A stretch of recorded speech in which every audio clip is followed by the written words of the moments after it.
네, 이번엔 KBS 사회부를 다시 연결해서 오늘 법원 결정 입장문 내용 다시 한번 정리해 보도록 하겠습니다. 자, 강푸른 기자.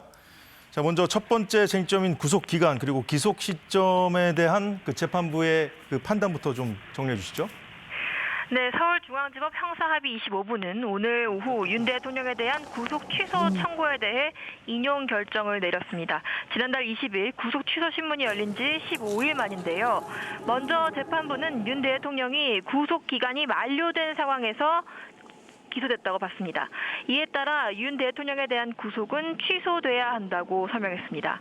재판부는 먼저 구속 기간을 일수가 아닌 시간으로 계산하는 것이 타당하다고 판단했습니다.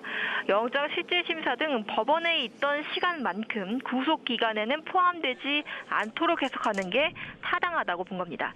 또한 체포 적부 심사에 대한 관련 규정은 명확하게 없는 상태라고 봤습니다. 이런 경우 형사소송법상 불구속 수사 원칙 등으로 피의자에 유리하도록 해석하는 게 타당하다고도 판단했습니다.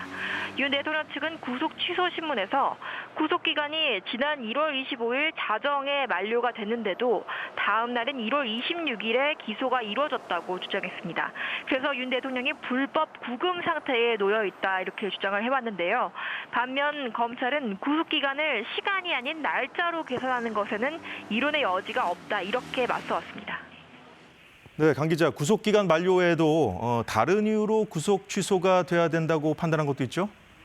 네, 그렇습니다. 윤 대통령 측은 공수처 수사 범위에 이 내란죄가 포함되어 있지 않다면서 계속 구속이 위법하다 이렇게 주장을 해왔습니다. 이에 대해 오늘 재판부는 공수처법 등 관련 법령은 공수처의 수사 범위에 대해서 명확하게 규정하고 있지 않다 이렇게 판단했습니다.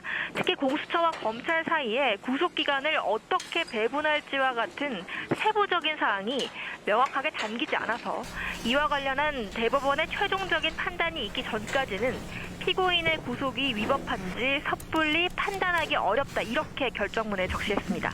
그렇지만 의문의 여지는 있다고 봤습니다.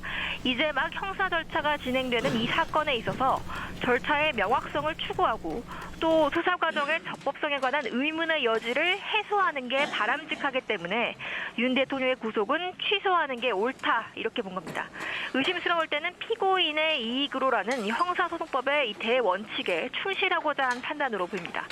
앞서 윤 대통령은 지난 1월 26일 헌정사상 최초로 현직 대통령 사퇴에서 내란 우두머리 혐의로 구속 기소됐습니다. 이후 지난달 4일 법원에 구속 취소를 청구했고 지난달 20일 서울중앙지법에서 한 차례 신문이 열렸습니다. 지금까지 사회부에서 KBS 뉴스 강푸른입니다.